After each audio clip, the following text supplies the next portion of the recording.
who is a girl and is very good spy. I mean, she just started also. Then we have Alexander, who is quote unquote good. He was not the mole. Okay. Then we have Zoe, who is nice to Ben, unlike almost every single student. Hauser, Chip's friend. Then we also have Murray, bad but secretly very epic spy, who's also a mole, aka a double agent working for another school. Ben Ripley, who is a smart kid but not athletic at all. Help button to save the school, and he failed. And as it was a test, and he got and he did not get a B, and B, nor C, but a D on his first test. On his first day. On his first day of things, guys. So Ben beat Chip, who almost got him almost made him get in trouble by trying to hack into the mainframe. But Murray saves the day by tasing Chip, even though we realize he just wants an excuse to tase Chip. And that by an assassin. Next slide. Sorry, part 2, the middle. Then a paperwork comes, and Ben lets his team down and sees Chip and his friend go to the shack, and he follows and finds a bomb underneath the school. Listen to that. We'll just because the son is the daughter of Alexander Hale. Where he said, my Ben said, oh, no, I think I get the other end. Wait, what? When you mess with the bowl, after this school, the chase Erica says it's Tina, who's very sus as you, and she was probably supplying Chip with all of the research and about the school and about Ben's file. But then Erica tries to tell Ben that it's actually Murray because Murray walked in with the bat about to hit Erica. But before Erica could finish his sentence, she was knocked out. Knowing that Ben would probably try to hit him in the back of the head.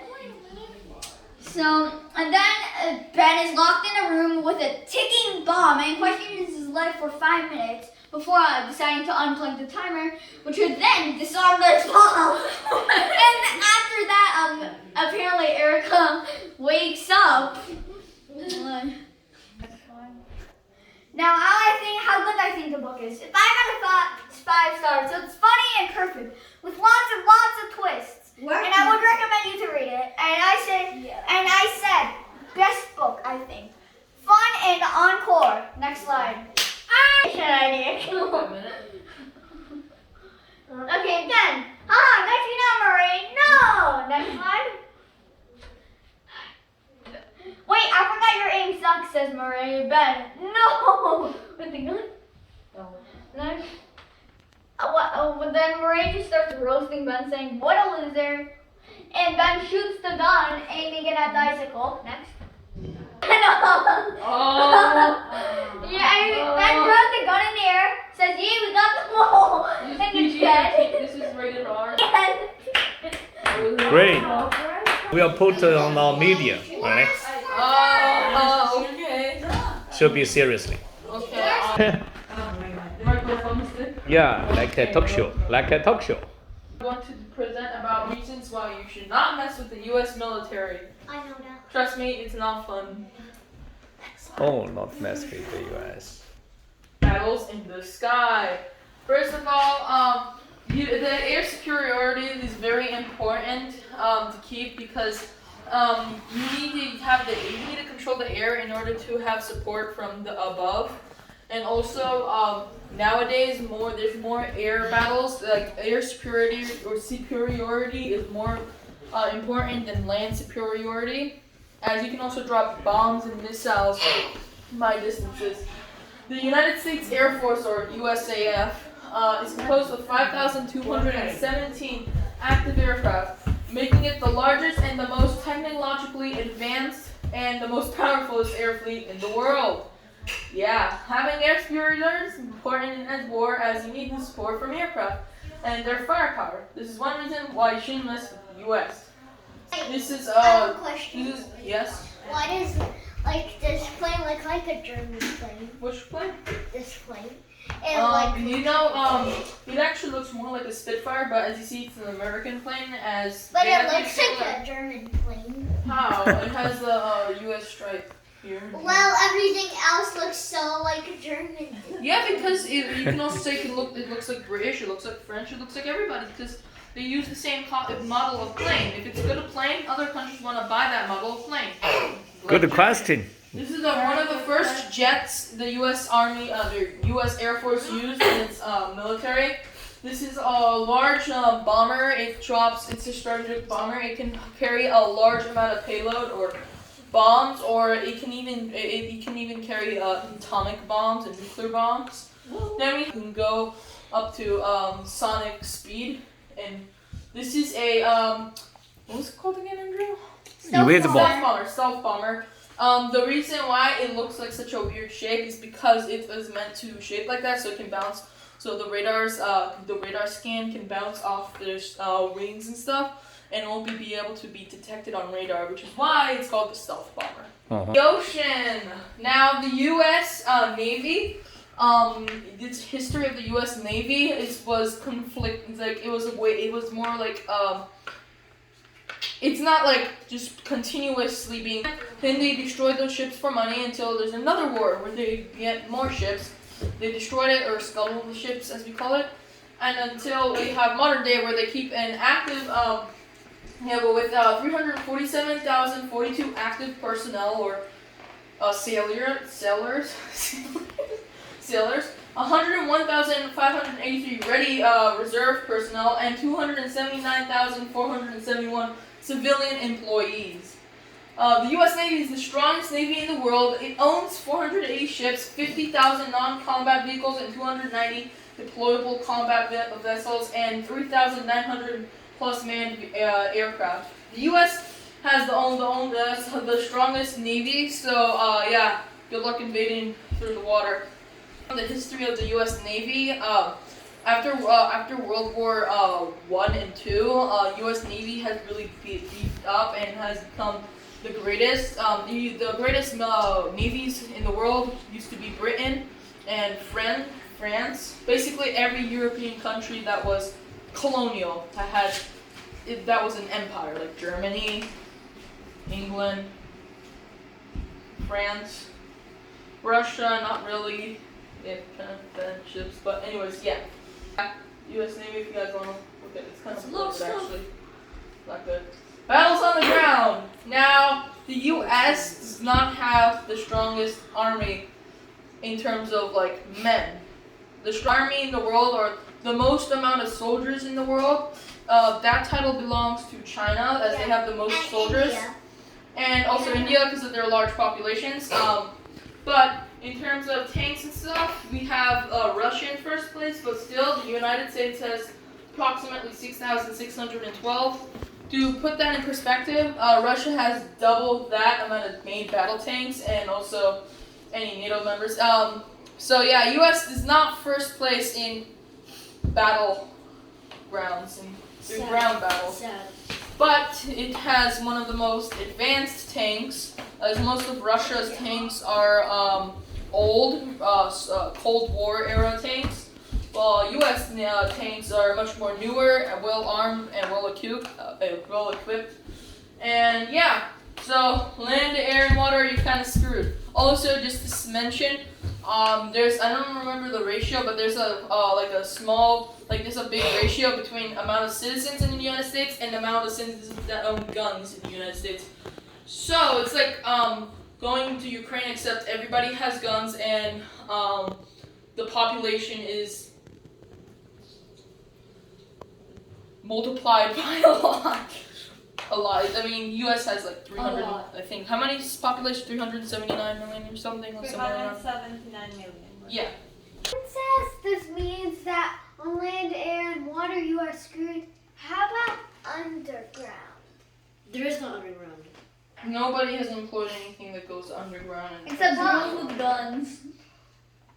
That's a very good question. Though it was used during medieval era, or medieval warfare, where they dig tunnels under the enemy lines to try to go under the castle. Except the problem is that That takes a lot of time. it sometimes can, but it's actually really useful to destroy like fortresses and stuff. But it's not used anymore as we use concrete for our forts and our bunkers. Technically, we don't need to put anything underground. No, Destruction. no. Mutually assured destruction. Hey, I got the last one right. I think you guys can understand where this is heading to from this background, huh? Anyways, I'm next talking slide. something related to this thing.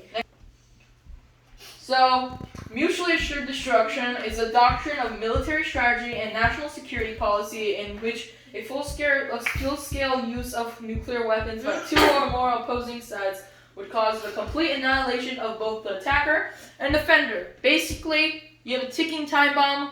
Both sides have ticking time bombs, and basically, if you blow up the other one, the other guy will blow up you. Yes. One man can't just stay behind with their nukes. Everybody has to get rid of it, which is why MAD still exists and will probably last for a long time until we have more powerful weapons that are faster and deadlier. Hydrogen bombs. Supersonic missiles. Matter No, they're black faster bombs, ones. antimatter bombs. They're still under What are the development. bombs that can Next destroy the slide. whole world? Next slide. There's no more slides. I think. I have a question. Okay. Any An questions? automation? What is your question? I'm not adding it. Why is Biden standing next to? Putin. No, they're both presidents of nuclear power. That's not a dictatorial power. Anyways, Why would they like to stand next to each other? because as I said, MAD, M-A-D. I like to call it M-A-D. It reminds me of something. Anyways, because I'm mad. Anyways, they're standing next to each other because they're threatening each other with nukes. As you see, this guy has a nuke. This guy has a nuke. No. Okay, my question is on this slide. Mad. No. Oh, it's on air. Yes, sir. Tell me. Okay, so if this. Wait, let me just. So the big plane is a. Which bomb? This plane, the one Stealth bomber. stealth bomber.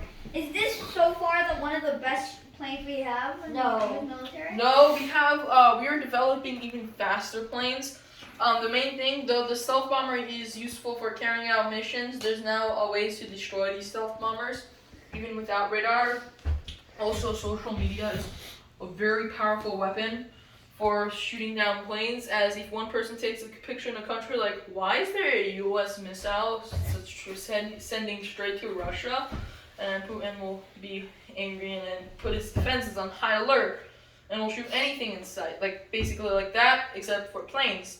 They see why is there a U.S. bomber heading towards across the Pacific Ocean, and then I don't know, other country like Russia again might get suspicious and put some more defenses on that. Okay, we're gonna take Hugo. Hugo, last question. Like over here. So, what is that plane? Like the Which plane? bottom plane. Oh, this one? As I said, it's a strategic bomber or a heavy bomber. It is very big, it's very tanky, except that it's a large target, which is why we employed much more faster, maneuverable planes like this ones. Though they don't have as much payload as this one, it still is useful, but that's a good question because we still employ these, not only as bombers, but some people even turn them into literally floating warships with like Gatling guns on each side. I think from Olympus Has Fallen, remember that big plane? That's a version of this. It's called what was it called? I never forgot. It's a battle plane that they used in the Vietnam War. The U.S. Army used in the Vietnam War to like shoot down and airstrike targets. What is your question, sir? So you're telling me that people basically put wings in an engine on a ship and pull it to fly? Okay, Andrew, Okay, you're not next serious. one. Next one. Next, Samuel or Hugo? I don't think Hugo. Yeah, it's finished. Very broad knowledge of the military. Yeah. Uh-huh. And you answered so many questions with good preparation. Yes. Thank you. Thank you. Uh-huh. Yeah. Yeah. Ariel. Samuel, Hey, what your is this? turn to stand, okay? Hey, it's Hey, nuclear stuff. Wait, you want me to? No, I can't do it. I didn't see my voice is I'm losing my voice for some reason because I don't know. You sound fine. Why? Why this is black again? Somebody step on the remote control. Oh no. Yes, of course. Energy dangerous. as It's you can not. see. Mad. It's dangerous. I think. You think? I don't know. Okay, so what is a nuclear power plant? As you can see, I'm not talking about nuclear bombs because, obviously it's dangerous. Nuclear power plant is an electricity generator using steam. As you can see, these are steam after being used by steam electricity generators. It uses nuclear fission, which is kind of thing, and also nuclear decay, which is another kind of thing, and also nuclear fusion. I know it sounds not familiar. I'll explain it in my slides. In the next slides. A civilian nuclear power plant can power about 2,586 terawatt hours per year, which is a lot. And it's Per hour. Per hour, not terawatt hours. Well, electricity in 2019, yeah, because equivalent of about 10% of the global electricity generation, which can about power a single floor guy family for 2,000 years.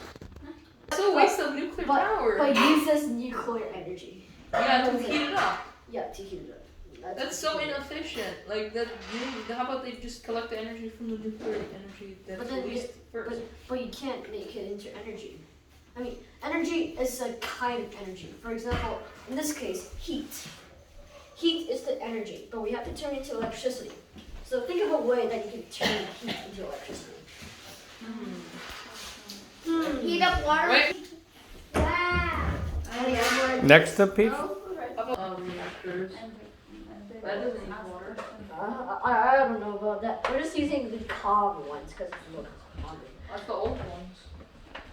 But it's also cheapest. Yeah, but they're the Cheapest. ones Cheapest that's is the dangerous best. ones. It does Which means you need a constant supply of water coming in to cool down the core. not really. But yeah, Yeah. maybe. Nuclear fission, as you can see, I'm explaining, is a reaction in which nucleus of an atom split into two or more, which is basically a neutron plus uranium or plutonium.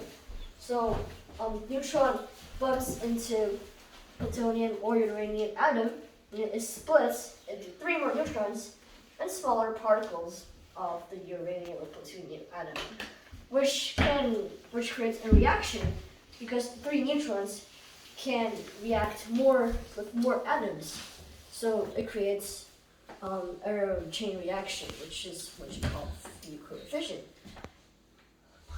Using particles to bump into each other like that. Bullshit. Well, it's a nickname. Nuclear decay is the process which being unstable atomic nucleus loses energy by radiation, which is basically radioactive rays plus plutonium or uranium. When atom decays, it changes to a new kind of atom, which also releases heat because it has to change a form. To change stuff, you have to release energy, which is like that. That's nuclear decay. But that's usually not common. This is the most common. This is the most common. Deuterium. Why does, on the nuclear fusion, the first thing before the plus trinium, why does it sound like a cleaning up brand? Maybe it's something plus. Alright, is a reaction which two or more atom nuclei are combined to form one or different atom nuclei, which is basically deuterium plus tritium equals energy, and helium, and more different atoms particles from deuterium and tritium because they smash together, which creates more and crazy atoms and neutrons. You can see this is fusion vs fission. And radioactive decay, gamma rays. Yay, it harms you. Yeah, man. Yeah, let's go. Yeah, how does an atomic bomb works? I'm Well, so it works mad. because it uses a chemical explosive to, don't forget this I, to send neutrons flying in a container, because it's a container. The space is packed with high amount of uranium, or it can be plutonium because it's all heavy metals. The neutron hits the uranium, and the reaction starts. Fission reaction. And the reaction then it will explode out the container, and then it will go in the bigger container, which is the bombshell, and it will contain plutonium, which will cause a second reaction, and it will start out a ginormous heat wave, and the bomb explodes. A second.